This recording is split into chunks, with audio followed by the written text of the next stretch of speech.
morning, everyone. I hope this finds you well and living your best life in Jesus Christ.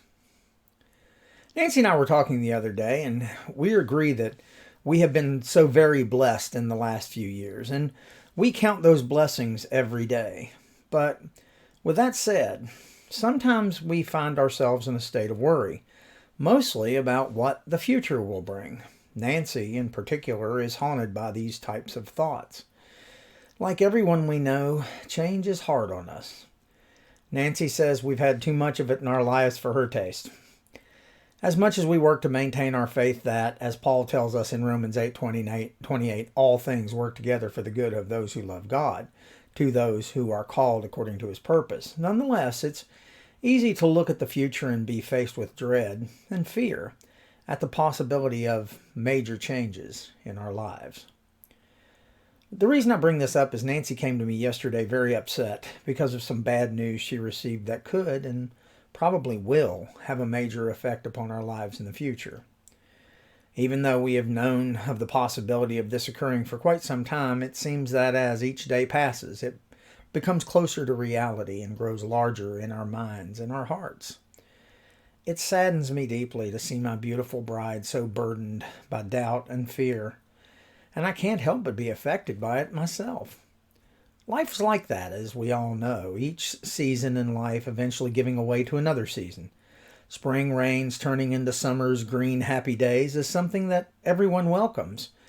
But then, in the fall, the air begins to chill and the leaves in the trees turn from vibrant green to reds and yellows, golds and browns, and they begin to fall from the trees.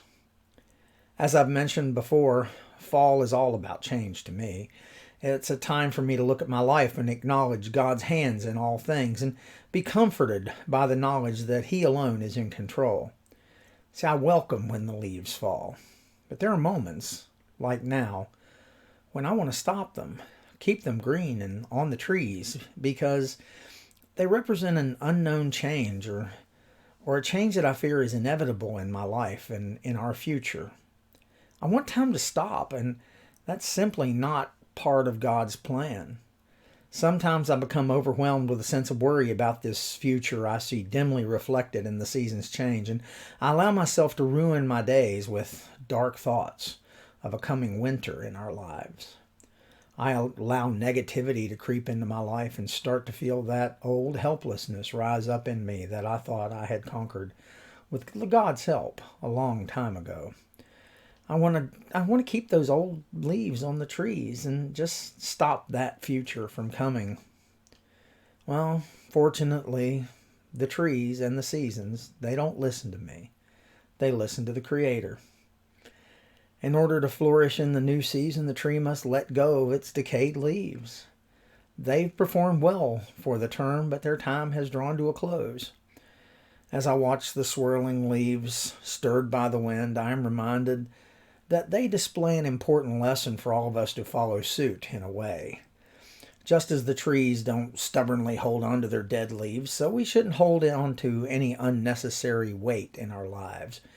We shouldn't try to hold on too tightly to those old leaves of now, but rather welcome the future greens of spring to come. As we long to enter a new season, the old can easily inhibit the new if we allow it. When we hold on to the fear and worry that enters into our thoughts, hearts, and minds, we're preventing growth in the Lord and the ability to enjoy the season in which we find ourselves. The truth is, no amount of worry will keep the future from coming any more than it will keep those old leaves on the trees. To allow it to ruin our current life is just plain foolish. God's word reminds us to forget the former things. Do not dwell in the past. See, I am doing a new thing. Now it springs up. Do you not perceive it? I'm making a way in the wilderness and streams in the wasteland. By the way, that's Isaiah 43:18 and 19. To get rid of this negativity in our lives, we have to first identify it. And how can we do this? Well, we can do this by reading God's Word and praying for His help, by allowing His Spirit to show us the necessary heart changes we need and comfort us in this time of change, by being willing to shun worry and doubt about His plans and about our future.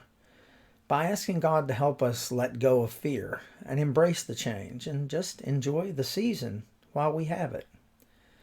The Lord longs to empower and strengthen us for the new season ahead.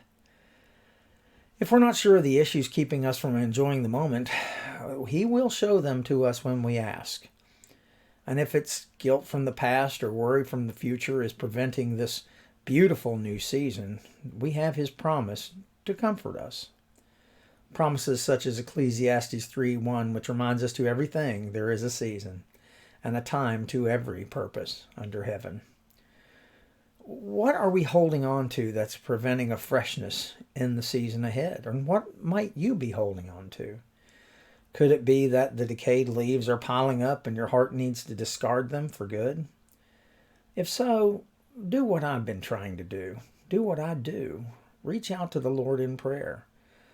Every time I talk to Him, I can tell He longs to hear from me, and I know He longs to hear from you. Ask Him to shine light on any thoughts, circumstances, habits, fears, doubts, worries, or any other decayed leaves you might be clinging to. As you watch the leaves fall this season, my prayer is that you are reminded to let go of anything that would hinder a fresh relationship with God. Don't allow your dread of the future to overwhelm your enjoyment of all God's grace and blessings in this season and every season. I hope you make today a terrific day. I want you to know that I'm here if you need me, and I love you all.